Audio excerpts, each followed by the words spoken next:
जय श्री राधे कृष्णा। आज है कृष्ण पक्ष की नवमी, जिसे आंवला नवमी के नाम से भी जाना जाता है। तो आइए सुनते हैं आंवला नवमी की कथा।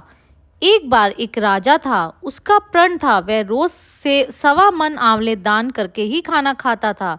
इससे उसका नाम आंवल्या राजा पड़ गया। एक दिन उसके बेटे बहू ने सोचा कि राजा इतने सारे आंवले रोजाना दान करते हैं, इस प्रकार तो एक दिन सारा खजाना खाली हो जाएगा। इसलिए बेटे ने राजा से कहा कि उसे इस तरह दान करना बंद कर देना चाहिए। बेटे की बात सुनकर राजा को बहुत दुख हुआ और राजा रानी महल छोड़ के जंगल में जाकर बैठ गए। राजा रानी आंवला दान नहीं कर पाए और प्रण के कारण कुछ खाया नहीं। जब भूखे प्यासे 7 दिन हो गए, तब भगवान ने सोचा कि यदि मैंने इसका प्रण नहीं रखा तो इसका सत नहीं रखा तो विश्वास चला जाएगा।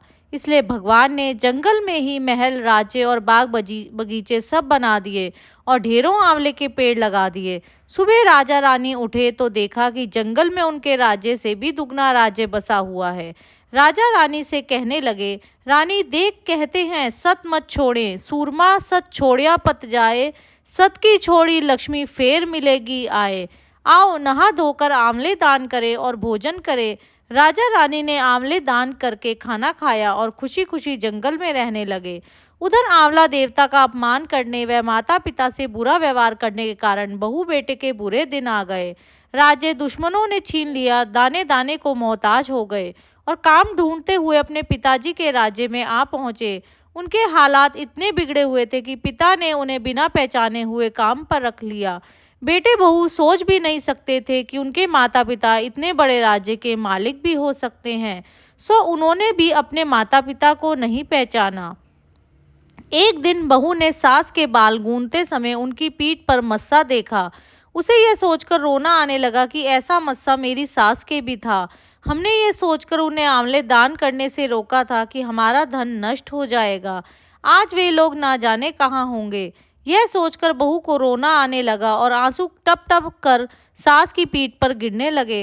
रानी ने तुरंत पलटकर देखा और पूछा कि तू क्यों रो रही है। उसने बताया, आपकी पीठ जैसा मस्सा मेरी सास की पीठ पर भी था। हमने उन्हें आंवले दान करने से मना कर दिया था, इसलिए वे घर छोड़कर कहीं चले गए। तब रानी ने उन्हें पहचान लिया, सारा हाल पूछा और अपना हाल बताया। अपने बेटे बहू को समझाया कि दान करने से धन कम नहीं होता है, बल्कि बढ़ता है। बेटा बहू भी अब सुख से राजा रानी के साथ रहने लगे।